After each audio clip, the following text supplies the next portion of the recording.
welcome back. So this one popped up on my feed, and I don't recognize the channel at all. Anyways, it's called 15 Absolutely Unreal Driving Skills.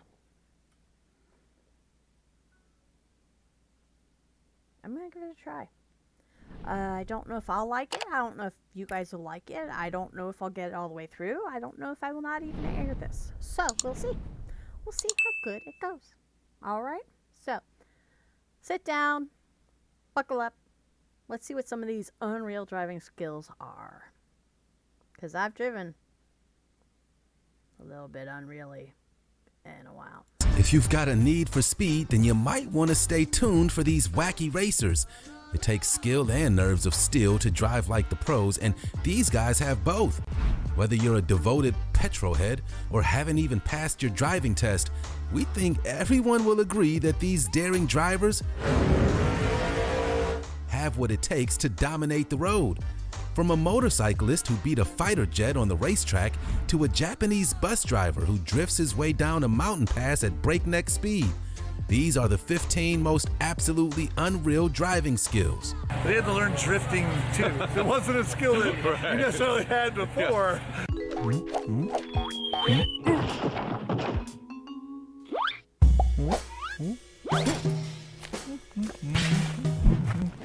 Hey, delivery drivers. Oh, hey there. Just check out this absolutely insane bale of hay toppling over a rusty old wagon. Talk about heavy goods. We've never seen so much hay in our lives, let alone loaded onto one truck. Yet you need seriously unreal driving skills to be able to navigate with this much hay strapped to the roof of your vehicle. As you can see, the dusty red van has run up onto the curb. Why did those hay barrels, what do you call it? Bales. Why did those hay bales have an Australian flag and a sponsor flag on it? Or is that what they do when they're a trucking company and they just say, well, there's no truck to put our advertisement on it, so we'll just put the thing on there? I don't know. I live in Ohio. Whenever I see a hay bale, it's going from one farm to another.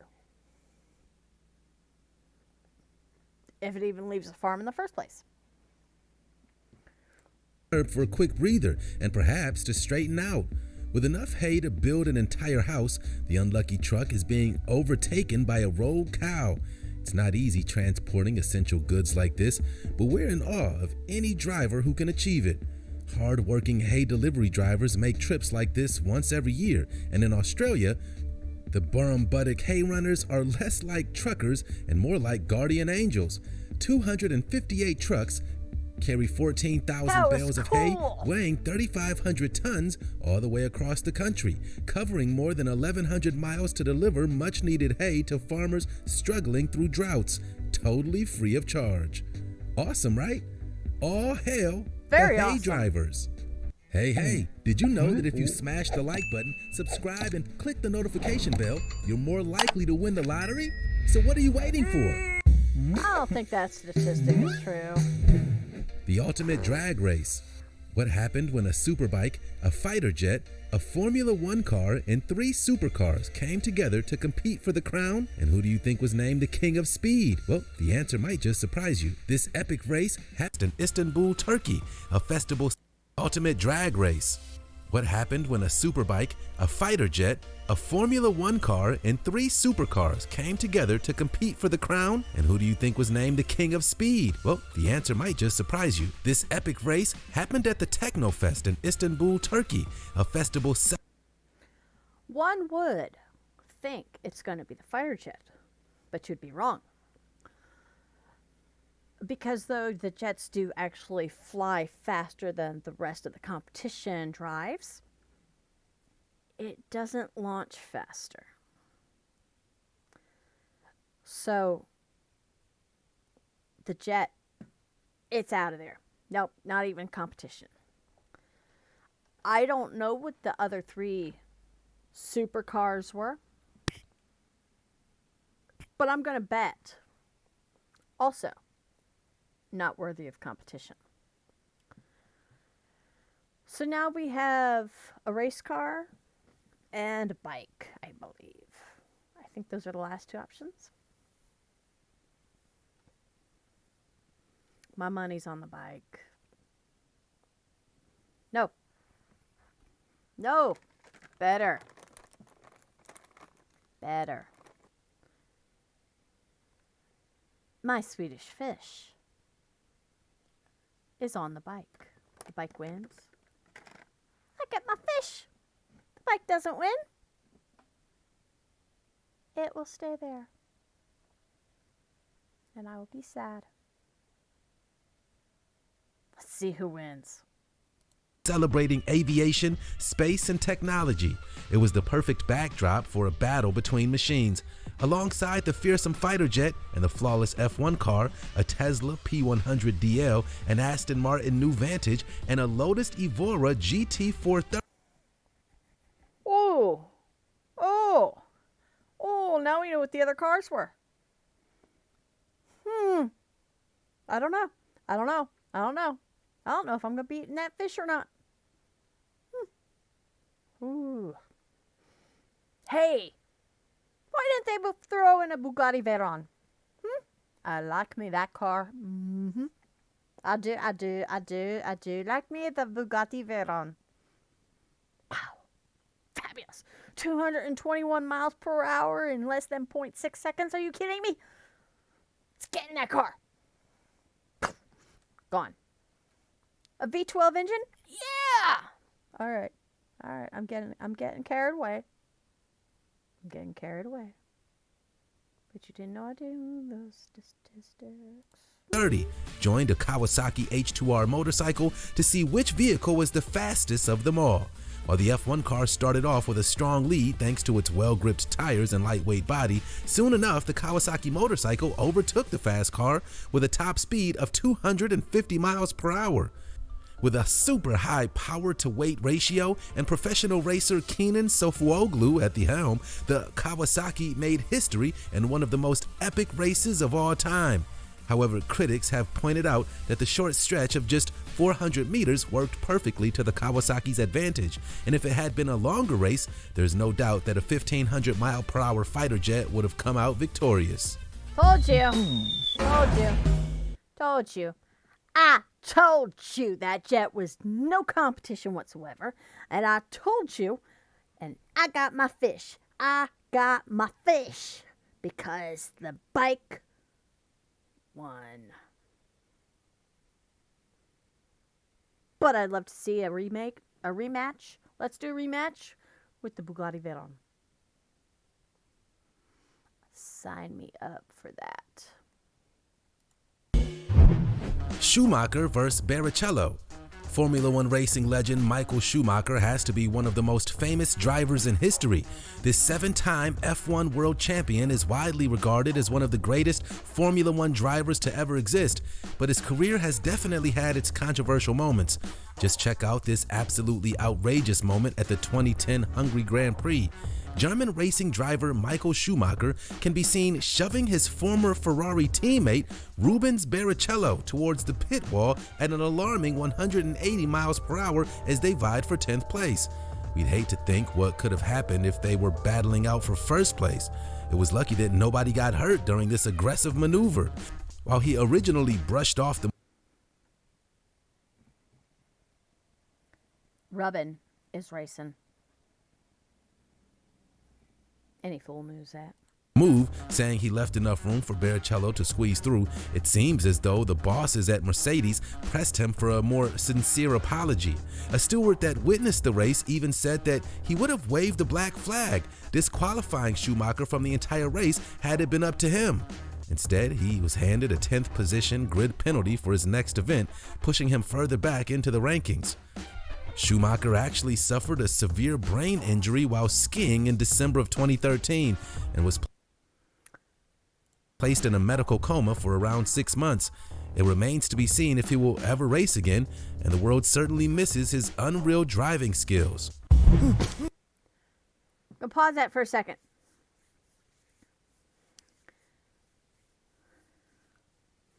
I don't know if y'all noticed. I noticed. I don't know if y'all noticed.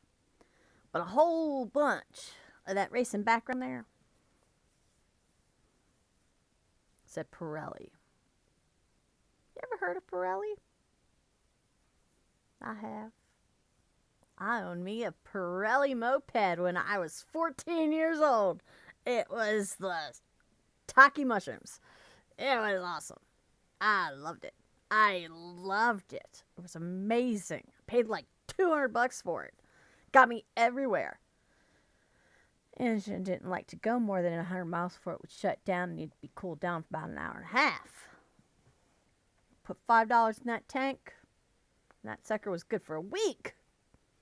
I loved it.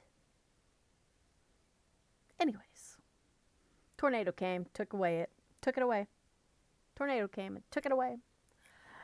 And I was left without my Pirelli. Anyways, moving on. I do hope the driver, though, I do hope that he regains himself after that long coma. This insane drifting bus driver.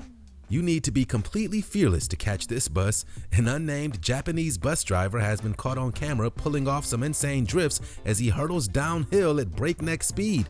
Maybe he was running behind schedule.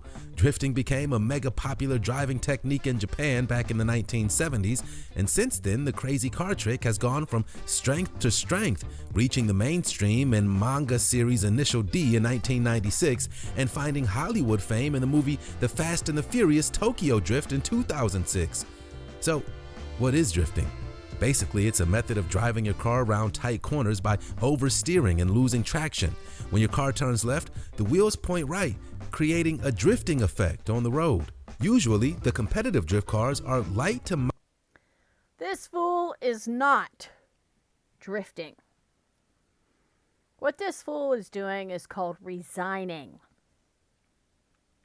There's a small difference. One is for people who are not risking the lives of everyone else on board.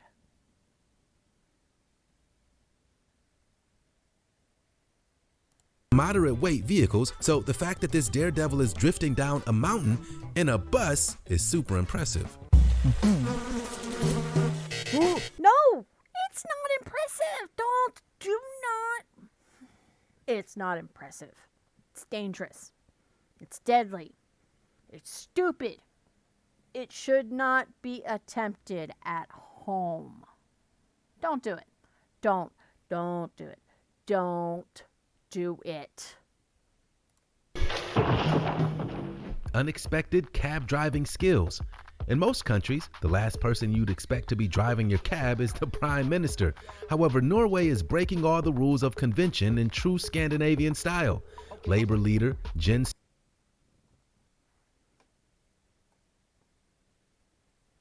He's going to be driving a cab. Not a race car. Not a rocket ship. Not an airplane. Proving that you can do what every other fool of voting age can do, it's not really proving anything.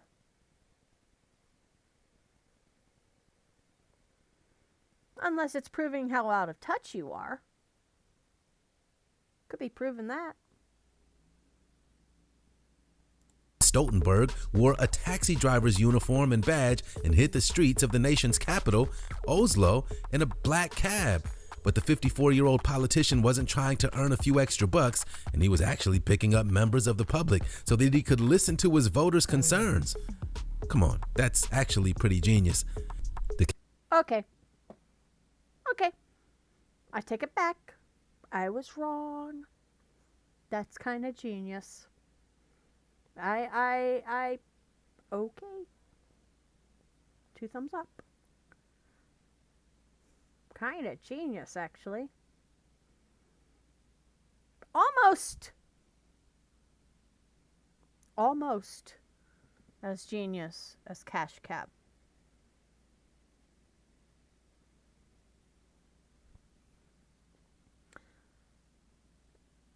Did his constituents get their ride for free?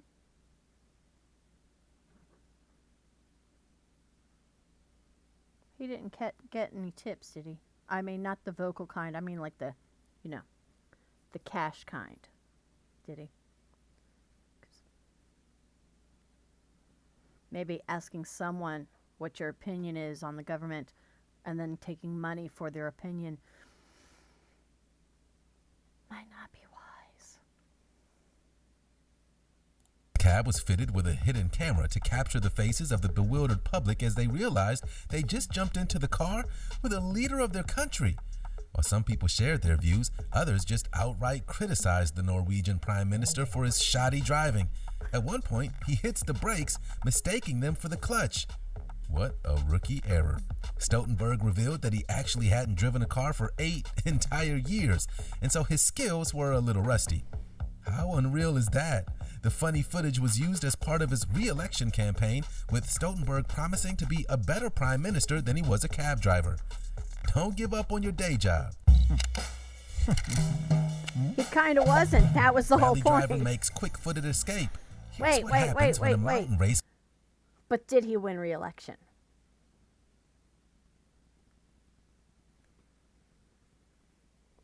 goes horribly wrong. For most people, the thought of hurtling down a mountain at 85 miles per hour as you drive around tight corners is simply terrifying.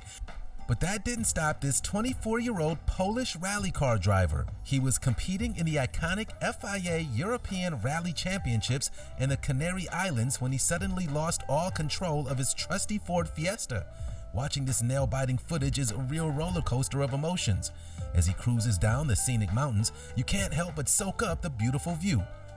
And then, in the blink of an eye, he loses his grip on a particularly tight turn, almost rolling off the side of a steep cliff. Right in The front of the frightening footage photographer. shows the metal barrier ripping out of the road as it carries the weight of the car. I think I know where he can go find himself a bus driver that can teach him how to get around that corner.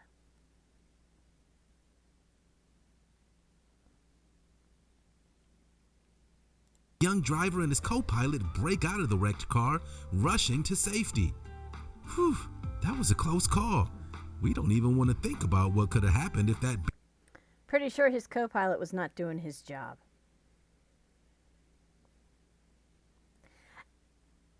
And what does a co-pilot do in a race car? NASCAR doesn't use co-pilots. You don't need someone to read a map. That's what the GPS is for.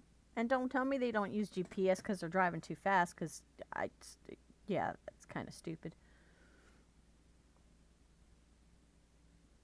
barrier hadn't taken that devastating blow. Bartok, the driver with no hands. This record-breaking race driver has an extremely unique skill that sets him apart from every other driver in the world. I've seen After him. losing both of his arms in a terrible motorcycle accident, Bartosz Ostolowski decided that he wasn't going to let his disability rule his life. Rally driver, so I tried competing, and then accident happened. And set to work building a modified Nissan SKYLINE that he drives using just his feet. Yeah, it turns out you don't even need hands to be a world-class racing driver. All you need is raw talent and the determination to never give up. The Polish drifter fitted his one-of-a-kind car with paddles mounted near his shoulders that shifts the gears and controls the brakes and acceleration using his right foot, leaving his left foot free to steer. Ostolowski and his revolutionary racing car have appeared on television show The Grand Tour, competing in a drifting contest against Richard Hammond, and he also has raced in the European Championship of Rallycross and the Cup of Poland. He also holds the record for being the first ever person with no arms to gain a full international racing license. What an inspirational guy. Verstappen vs. Rosberg. The 2016 Brazilian Grand Prix will go down in history as one of the most dramatic and heart... The way his car is painted, I thought it was on fire. Because all the other cars were just black, but his had this reddish and yellowy. Oh, that's cold. stopping Formula One events of all time. And it's all thanks to one teenager with a need for speed. 19-year-old Max Verstappen was racing for Red Bull at the iconic Grand Prix when he was suddenly faced with one wet afternoon filled with rain and less than ideal driving conditions. Struggling with the slippery track, Verstappen had fallen back to 16th place, having to take multiple pit stops to change his tires. Yeah, it was very close, and that's when it's a little bit disappointing, you know, because 1/10. However, he soon managed to catch up, racing ahead to second place and rescuing a petrifying spin on the pit straight. Almost slamming into the wall, he managed to pull himself out, later claiming that the maneuver came down to 50-50 skill and luck. Very lucky indeed. After a scary start, we bet that Verstappen was relieved to be standing on the podium in one piece. Talk about unreal driving skills. What, they're not going to show the spin out? Gumball 3000. This wacky 3,000-mile tour is one of the most notorious events in the racing world. Famous for its wild parties and ultra-fast pace, the Gumball 3000 is a sellout race that attracts eccentric characters seeking new thrills and the experience of a lifetime. Yep, Gumball 3000 is a somewhat exclusive VIP race with an entry fee. Oh, wait. I've heard of this before.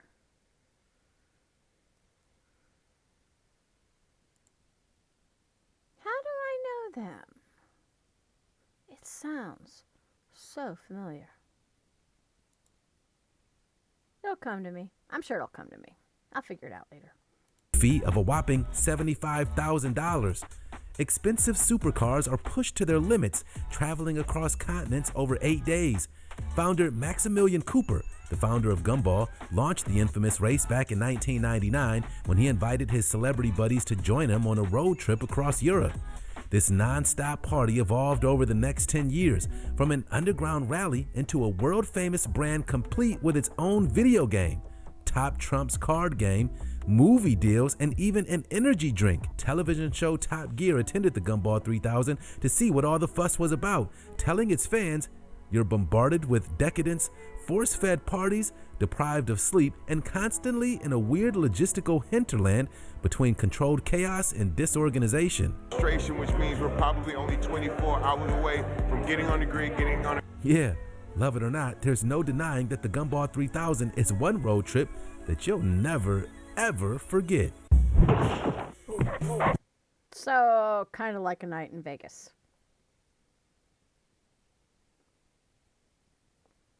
I have no experience in that. I am not saying a word. You know, what happens in Vegas stays in Vegas. Senna saves a life. Legendary racing driver Ayrton Senna wasn't just known for his incredible driving, but also his astonishing bravery in the face of danger. This amazing courage was shown back in 1992 during a qualifier for the Belgian Grand Prix, when his colleague Eric Komas smashed into the barriers, knocking himself unconscious. He laid there on the track fighting for his life when suddenly Senna brought his McLaren to a screeching halt and rushed over to the French driver's rescue. While other cars zoomed around the track, Senna put his own life at risk by getting out of his car and holding Coma in his upright position, making sure he was okay until medics arrived on the scene. What a hero! Some things are just more important than winning. Comas never forgot Senna's bravery that day, making it all the more poignant when Senna lost his life in a deadly crash just 2 years later. Big wave jet ski pilots. You don't need to be on the tarmac to prove that you've absolutely unreal driving skills. When pro surfer Lucas Chumbo was wiped out by a whopping 50-foot wave on the notorious Praia do Norte in Portugal, his teammate came to his rescue on a high-powered jet ski. Chumbo managed to grip onto the back of the jet ski before they both completely were engulfed by the enormous tidal wave, but somehow he still managed to drive them to safety. The World Surfer League described it as one of the craziest rescues ever seen, and a drone entire ordeal on camera. Yeah, this famous beach is home to some of the biggest waves in the world, and is the home of the largest wave ever surfed. In 2011, Hawaiian surfer Garrett McNamara set the world record by riding a 78-foot monster wave. Now, surfing definitely takes serious skill. FYI. Largest wave ridden by a female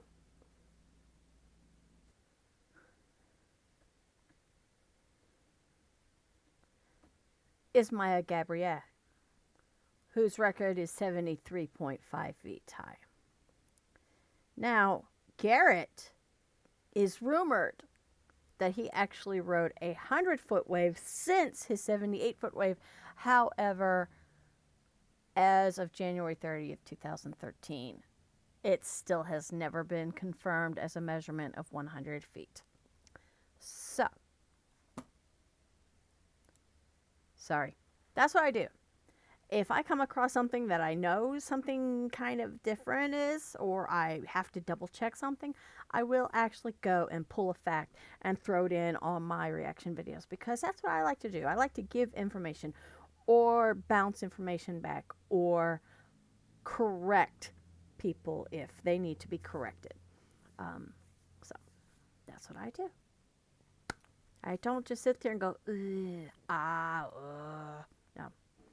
I give, because I'm a person of useless and useful information, and I find it absolutely part of my being has to give it away. But so does driving your jet ski in these extreme circumstances. Navigating through whitewater is seriously tricky, with airy foam slowing down the jets needed to speed through the waves. Just think of it like driving your car through snow in the winter. That's why it's so mind-blowing that this epic rescue was able to be pulled off. Jet ski pilots of the world, we salute you. Alonso's desperate double overtake. All the action happens at the Brazilian Grand Prix. This dramatic clip shows the moment that Fernando Alonso and Sebastian Vettel had an epic showdown for the championship in 2012. Almost looks like with a video Vettel game. driving for Red Bull and Alonso driving for Ferrari. In a desperate double overtake, Alonso shows off his impressive skills in a desperate bid to take home the trophy. And it's not even the first time that this Spanish Formula One driver has pulled an awesome overtake either.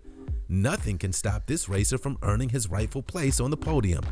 That's why Fernando Alonso is considered to be one of the best F1 drivers in the history of the sport. Just look at that guy go. Bueno, bueno. EVEL Knievel, the original stunt driver.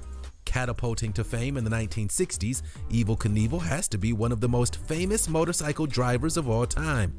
Known for EVEL Knievel. I was a kid. I used to love EVEL Knievel. I had this bike that I had painted repeatedly. Not red, white, and blue like this. No. I did whatever colors I chose. But man, I would take that thing and I would ride it up the hills, and we would jump and we'd yell out, "EVEL Knievel!" as we landed. Oh, it was great. It was fun. God, that was fun being a kid back then, when, you know, you didn't know that there were dangers that lurked on every object, and you had to wear padding and helmets and stranger danger. Oh, it was so much fun being a kid back then. For his spectacular stunts, Robert Knievel became a household name after his first big trick back in 1965, jumping his Honda clean over a 90-foot box of snakes and several lions. This awesome feat was only the beginning of a long, flamboyant career as a daredevil, and he soon became known for his death-defying performances, all while wearing his signature flashy leather jumpsuit. However, he didn't always. I think that one of those clips that they showed was not EVEL Knievel, but his son. And the reason that I say that is because I saw the logo for the History Channel. And I don't think EVEL Knievel lived long enough for the History Channel to be a thing yet. History, yes. The channel, not so much. Hold on. I was wrong. EVEL Knievel died in 2007, and the History Channel has been around since 1995. So I got that one wrong. They probably were sponsoring that jump. So, well, you know, again, information. It's always good to know something. clear as jumps. In a heart-racing performance on New Year's Eve in 1967, Evel Knievel tried to ride his motorcycle across the famous Caesar's Palace fountain in Las Vegas. Botching the 141-foot jump, Knievel smashed into the ground, suffering fractures and a bad case of concussion. But still, that was not enough to stop Evel Knievel, who by now was... You have to admit, it was the late 60s, early 70s, but the man knew how to brand.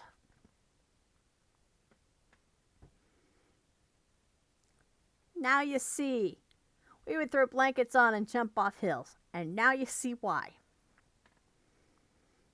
Build ramps, jump over boxes. He was no good for hospitals because we were just filling them up. But back then, healthcare didn't cost an arm and 3 legs. It's one of the most popular entertainers in the world. That's kind of the way I learned to ride a motorcycle, to tell you the truth. Just pretending the bicycle was a motorcycle, I guess. Nope, this fearless stuntman went on to ride his motorcycle over canyons, stadiums, and even Greyhound buses, cementing himself as one of the most legendary drivers of all time. He even entered the Guinness Book of World Records as the survivor of most bones broken in a lifetime. Parallel Parker makes him a record no one should try to beat.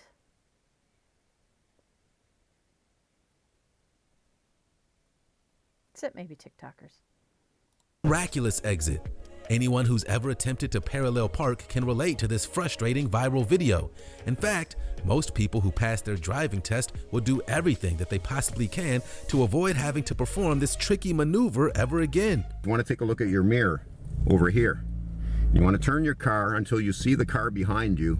It's notoriously difficult to pull off the perfect parallel park, and this mystery driver is doing it in style. Looking at the minuscule gap, we would have thought that this person was simply stuck in the parking spot forever. However, the driver will not be defeated. Slowly wiggling their way out of that spot, this may not be dangerous or even exhilarating, but it's definitely showing some serious driving skills. So, what's their secret? Well, the key to parallel parking lies with only turning the wheel when backing up, allowing you to swing in the smallest gaps. Turning the wheel towards the road as far as it can possibly go is also a handy trick to keep in mind. This person should seriously consider a career as a driving instructor. What do you think? I think he needs to go back and tell that guy that he hit his car 15 times. That's what I think. Tom Meents, the Monster Master. This professional driver has set every record you can imagine when it comes to monster trucks. Driving his trusty Maximum Destruction truck on the iconic Monster Jam circuit, Tom Meents has won a whopping 12 Monster Jam World Finals, making him one of the most successful monster truck drivers of all time. And these giant stunt trucks can be notoriously difficult to drive. Just look at the sheer size of those things. Yep, Meents makes it look easy with his signature Cyclone Donuts, two-wheel driving, and even wing walks where he gets out of the driver's seat and climbs onto the roof while it's still in motion. He sure knows how to put on a show.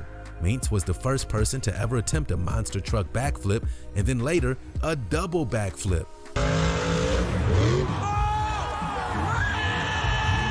Not content with these awesome achievements, he made history by landing the first ever front flip on a monster truck too. We can totally see why the crowd goes wild for Tom Meents. Whether they're drifting, jumping, or flipping, these spectacular drivers have the most unreal skills we've ever seen. Which one of these amazing driving displays was your favorite? You can let us know in the comment section below, and don't forget to give us a big thumbs up if you enjoyed this video. You can also hit subscribe for more awesome missing files. That was pretty good. That's pretty good. So it's from Missing Files. Please, I'll put their link below, and you guys can check them out and give them some thumbs ups. And I really like this. I did. I was corrected. We found out some new stuff. That's pretty good. I got to eat a Swedish fish because I won. That's right. That's pretty good. That's pretty good. So what did you guys think? Leave a comment below. If you don't want to see any more of these, I won't do them. If you do want to see more of them, I will, unless I get copyright blocked. I had fun watching this one, actually. So, thank you very much, guys, for hanging out with me tonight. You know what to do. Like it, subscribe. You do your thing. I'll do mine. Have a great one.